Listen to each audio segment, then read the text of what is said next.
آخر میں اس سوال کے جواب میں میٹھے میٹھے مسلمان بھائیوں سے بھی ریکویسٹ کروں گا کہ قرآن کو جب آگ لگائی گئی تو آپ کو تو بڑا اشتعال آیا ہے، لیکن جو کچھ آپ قرآن کے ساتھ کر رہے ہیں،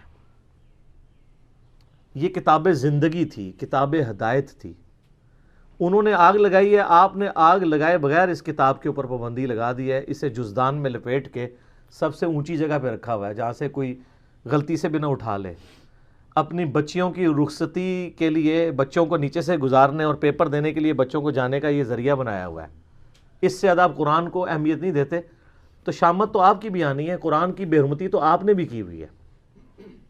وہ لوگ جو پوری زندگی قرآن کھول کے نہیں پڑھتے ترجمے کے ساتھ کہ اللہ نے ہم سے کیا ڈیمانڈ کی ہے، وہ لوگ مر جاتے ہیں تو ان کی میت پہ بیٹھ کے لوگ قرآن پڑھ رہے ہوتے ہیں ان کو ثواب پہنچانے کے لیے، تو کیا ثواب پہنچنا ہے ان کو خود ہی سمجھ لیں، جس نے خود اپنی زندگی میں اللہ کو سیریس نہیں لیا۔ سورۃ الفرقان کی آیت نمبر 30 ہے، 30 قرآن حکیم میں سخت ترین آیات میں سے ہے، پارہ نمبر 19 کے پہلے پیج پہ، وقال الرسول یا رب ان قوم اتخذوا هذا القرآن مہجورا۔ نبی صلی اللہ علیہ وآلہ وسلم شکایت کریں گے کہ اے اللہ میری امت نے قرآن کو پیٹھ کے پیچھے ڈال دیا تھا۔ ہمیں تو بتایا گیا نبی علیہ السلام شفاعت کریں گے، انشاءاللہ ضرور کریں گے، لیکن شکایت بھی تو لگائیں گے، اور جب شکایت لگے گی پھر شفاعت کی انٹینسٹی کیا رہ جائے گی، اس کو بھی سوچنے کی ضرورت ہے۔ نبی علیہ السلام پوری زندگی قرآن قرآن قرآن قرآن۔ سورہ آل عمران کی آیت نمبر 103 ہے، وَاعْتَصِمُوا بِحَبْلِ اللَّهِ جَمِيعًا وَلَا تَفَرَّقُوا۔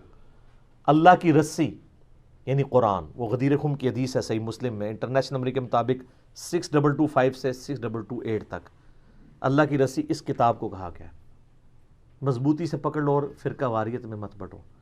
مطلب یہ ہے کہ بائنڈنگ فورس امت کے لیے فرقہ واریت سے نجات کے لیے قرآن ہے، تبھی کہا گیا نا کہ اللہ کی رسی کو پکڑو، بائنڈنگ فورس ہوگی تو پھر آپ علیحدہ نہیں ہوں گے نا۔ اور اس کو وائس ورثہ بھی کر لے کہ جو اللہ کی کتاب کو چھوڑے گا وہ لازمی فرقہ واریت میں پڑ جائے گا، اینڈ وائس ورثہ۔ فرقہ واریت کو ختم کرنے کے لیے کتاب اللہ کو پکڑنا ہے، اور اگر چھوڑیں گے تو فرقہ واریت آٹومیٹکلی ہو جائے گی۔ اسی طریقے سے صحیح مسلم میں 2005 نمبر حدیث ہے، اللہ کے محبوب صلی اللہ علیہ وآلہ وسلم جب بھی کوئی تقریر کوئی خطبہ دیتے، چاہے جمعے کا ہوتا عیدین کا ہوتا، آپ علیہ السلام ہر خطبے کا آغاز اس سے کرتے، حمد و صلات کے بعد، فَإِنَّ خَيْرَ الْحَدِيثِ کتاب اللہ، آگاہ ہو جاؤ کہ بہترین کلام، بے شک سب سے بہترین کلام اللہ کی کتاب ہے، وَخَيْرَ الْهَدِي هَدِيُّ مُحَمَّدٍ صلی اللہ علیہ وسلم، اور ہدایت یافتہ راستہ محمد صلی اللہ علیہ وآلہ وسلم کا ہے، وَشَرَّ الْأُمُورِ مُحْدَثَاتُهَا، اور بدترین کام وہ ہیں جو دین میں خود سے داخل کر دیے جائیں، وَكُلَّ مُحْدَثَةٍ بِدْعَةٍ، اور تمام نئے کام بدعتیں ہیں، وَكُلَّ بِدْعَةٍ ضَلَالَةٍ، اور تمام بدعتیں گمراہیاں ہیں، وَكُلَّ ضَلَالَةٍ فِي النَّارِ، اور تمام گمراہیاں دوزخ میں لے جانے والی ہیں۔ یہ صحیح مسلم میں بھی، سنن نسائی میں بھی، ابو داؤد ترمذی ابن ماجہ میں بھی سکیٹرڈ فارم میں یہ سارے خطبے موجود ہیں۔ تو نبی علیہ السلام پوری زندگی جس کتاب کو ایمفسائز کرتے رہے، اس کتاب کو آگ لگانے پر کافر پر تو غصہ ہے، جو آپ نے انٹلیکچوئل آگ اس کتاب کو لگا رکھی ہے، فزیکل آگ نہیں لگائی ہوئی، لیکن اینڈ ریزلٹ یہ ہے کہ انہوں نے بھی کتاب اللہ کی توہین کی، آپ نے توہین اس حوالے سے کر دی کہ قرآن کے اوپر عمل ہی نہیں کیا، قرآن کو جزدان میں لپیٹ کے رکھ دیا، اس کا ترجمہ ہی نہیں پڑھا۔ اور یار کوئی گورا بھی آپ کو خط لکھے نا تو آپ 4 دوستوں کے پاس جائیں گے اس کا ترجمہ کروانے کے لیے، اور جو اللہ نے آپ کی کتاب زندگی آپ کی طرف بھیجی، آپ کے پاس یہ ٹائم بھی نہیں کہ اس کے ترجمے ہوئے میں۔ اگر آپ بریلوی ہیں حمزہ بریلوی صاحب کا ترجمہ پڑھ لیں، اگر دیوبندی ہیں اشرف تھانوی صاحب کا پڑھ لیں، اگر اہل حدیث ہیں تو جونا گھڑی صاحب کا پڑھ لیں، اگر آپ اہل تشیع ہیں تو سید فرمان علی شاہ صاحب کا پڑھ لیں، اگر آپ بالکل سادہ مسلمان ہیں، کسی کا نہیں پڑھنا چاہتے، نیوٹرل بندوں کا، تو آپ مولانا مودودی کا پڑھ لیں، اور اسی طریقے سے فتح محمد جلندری کا پڑھ لیں، وہ پڑھو صحیح، روند نہ مارو۔ تو قرآن کو انہوں نے آگ لگائی بھی ہے، اور آپ نے آگ لگائے بغیر قرآن بیان کیا ہوا ہے، اور اس سے بڑھ کر یہ کہ انڈیا پاکستان بنگلہ دیش کا مولوی کہتا ہے قرآن ڈائریکٹ نہ پڑھنا گمراہ ہو جاؤ گے۔ یہ جو یہودی نما مولوی آپ کے ممبر پہ چڑھا ہوا ہے، اگر آپ کو کوئی یہودی عیسائی آ کے کہ قرآن نہیں ڈائریکٹ پڑھنا آپ گمراہ ہو جاؤ گے، آپ کہیں گے اللہ کا دشمن ہے، اور اگر مولوی کہتا ہے تو آپ کہتے ہیں سبحان اللہ بالکل صحیح کہہ رہے ہیں مفتی صاحب۔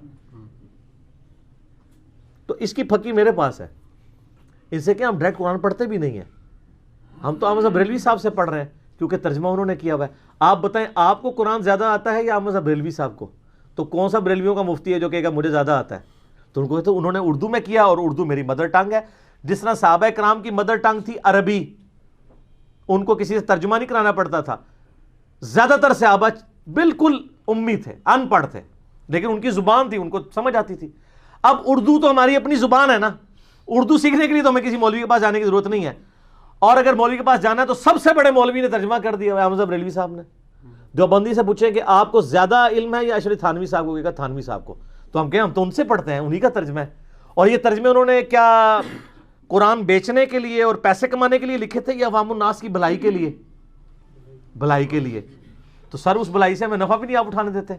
کہتے ہیں علماء سے دور کرتے ہیں. سر ہم کہتے ہیں علماء سے جوڑے ہیں, ہم ہی تو جوڑ رہے ہیں, دور نہیں کر رہے. ہاں جو سو کالڈ مولوی بنے ہوئے ہیں جو قرآن سے دور کرنا چاہتے ہیں, ہم کہتے ہیں ان سے بچیں, نقالوں سے ہوشیار رہیں. آج گورے کو قرآن کا ترجمہ انگریزی میں پڑھ کے ہدایت مل رہی ہے. 2007 میں کلنٹن پاکستان آئے, 2 دفعہ پریزیڈنٹ رہے ہیں امریکہ کے. میں نے خود جیو کے اوپر ان کی یہ ویڈیو دیکھی ہوئی ہے, یوٹیوب پہ بھی آپ کو امید ہے مل جائے گی. اسلام از دا فاسٹسٹ گروئنگ ریلیجن ان امریکہ. کیوں؟ وہاں کس حافظہ اللہ, کس رحمہ اللہ, کس آیات اللہ, کس دامت برکاتم عالیہ, کس مدہ ذلہ کی دعوت پہنچی ہوئی ہے.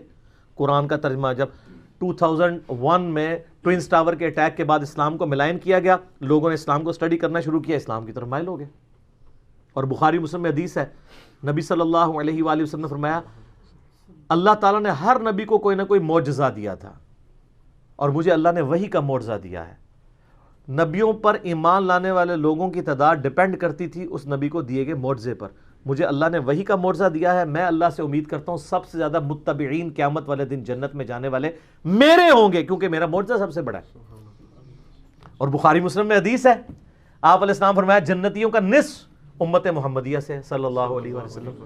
جامعہ ترمذی اور سنن ابن ماجہ میں حدیث ہے, نبی صلی اللہ علیہ وآلہ وسلم نے فرمایا جنتیوں کی 120 میں سے 80 صفحے میری امت سے ہیں, قرآن کی وجہ سے. یہ معجزہ. پھر صحیح مسلم میں جو 2950 نمبر حدیث ہے, حجۃ الوداع کی ڈیٹیلڈ حدیث, امام باقر علیہ السلام نے جابر بن عبداللہ سے جو روایت کی ہے, امام محمد باقر بن علی بن حسین بن علی, یعنی امام حسین کے پوتے تھے, امام جعفر کے والد, جابر بن عبداللہ سے وہ روایت کرتے ہیں. اس میں الفاظ ہیں, بڑی لمبی حدیث ہے, کہ حجۃ الوداع کے موقع پر نبی علیہ السلام نے فرمایا تھا میں تم میں وہ چیز چھوڑ کے جا رہا ہوں کہ جسے مضبوطی سے پکڑ لوگے تو میرے بعد کبھی بھی گمراہ نہیں ہوگے, وہ اللہ کی کتاب ہے. مسلم شریف میں صرف اللہ کی کتاب کا ذکر ہے. ہاں ایک حسن درجے کی روایت ہے, اس کو سپورٹو, وہ المستدرک الحاکم میں ہے, انٹرنیشنل نمبر کے مطابق 318 کتاب العلم چیپٹر میں, کہ میں اپنے بعد تم میں 2 چیزیں چھوڑ کے جا رہا ہوں, ایک اللہ کی کتاب اور دوسری اس کے رسول کی سنت صلی اللہ علیہ وسلم. ان کو پکڑ لینا, کبھی بھی گمراہ نہیں ہوگے.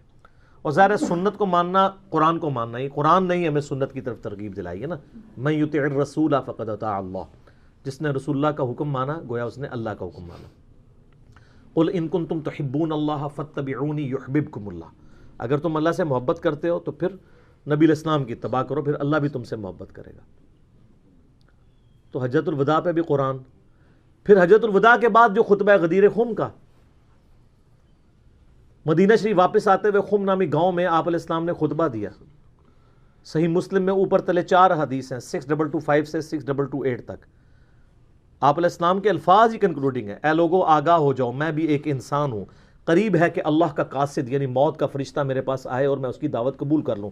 میں اپنے بعد تم میں 2 بھاری چیزیں چھوڑ کے جا رہا ہوں, ان میں سے پہلی چیز اللہ کی کتاب ہے, اس میں ہدایت ہے, اس میں نور ہے. تم اللہ کی کتاب کو پکڑو, اپنا تعلق اس کتاب کے ساتھ مضبوط کرو.